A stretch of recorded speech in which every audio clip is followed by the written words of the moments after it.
Hello. I'm gonna make this super brief because fuck all my last videos, right? Legitimately my shit has been destroyed for a couple times in a row, so it's just like, it's not like I'm not taking a daily video. I literally am, but well, they're getting corrupted or otherwise. So I think it has to do with a storage issue. Storage issue inside my phone. I don't know. Something fucking weird about these things. But let's just skip right to it, right? I was just going to say I've done a lot of research recently on Michael McGregor, or I keep saying fucking McGregor.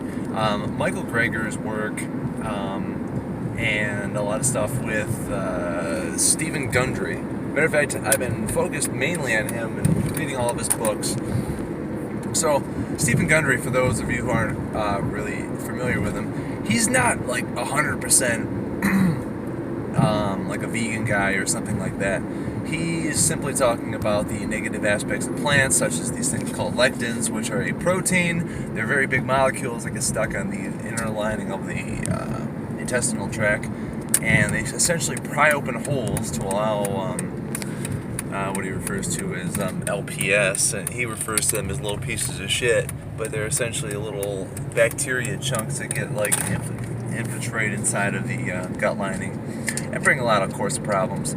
But he said that the biggest issue with our health, we can heal ourselves if we give our body the right thing, but more importantly, we need to be able to get rid of the things that are causing us harm. So the first thing he does within his diet plans is to have you get rid of things containing lectins. So lectins are in a lot of foods. Think of it this way, right? You've got different kinds of protective mechanisms within your plants. Like a coconut has a hard exterior, right? So the inside's going to be safe to eat. However, something like a green bean, snap pea, stuff like that, those are very exposed, not easy to, or they're not like protected. So in these situations, those kind of things are chemically protected. So that means there's these things, I want to say phthalates, but they're not, I guess, phthalates in a lot of situations. You got these things called anti-nutrients, and there's a little bit of debate, especially with Greger's work, because he's talking about how phytates get a bad name and how they're actually essential to health, but I don't have any conclusive evidence either way yet. However, with things like lectins, these are an example of an anti-nutrient. They actually inhibit your digestive ability and make it so you don't get the rewards of all your food intake.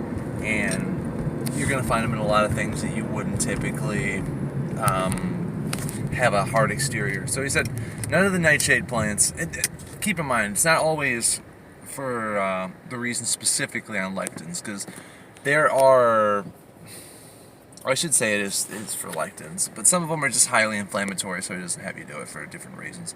But you have to stay away from like the nightshade groups and stuff. That would include tomatoes and anything that blooms during the nighttime. So potatoes, eggplant.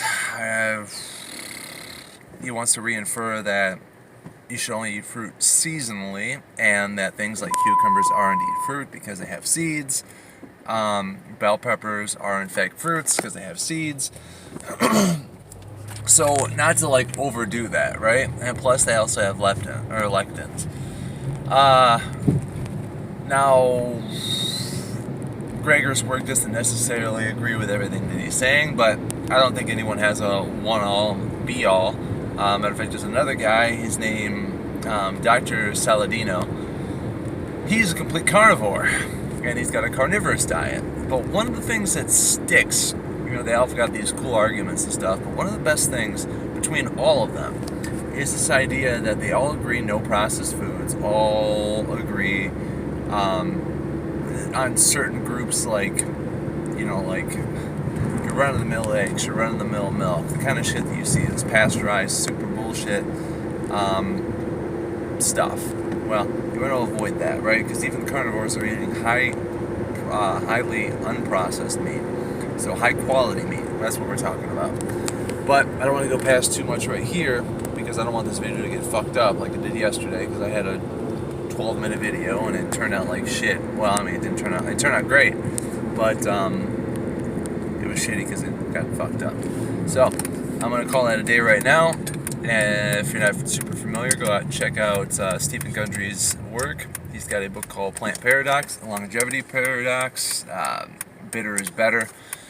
A lot of valuable information, because even people who are dogging on him, if you look at the comments, you'll see like countless of people who are sticking up for him, saying like Dr. Gundry's work or diets are the only thing that are helping them from their symptoms and their problems. So I think that's very interesting. But have a wonderful day, and hopefully I'll see you if this works.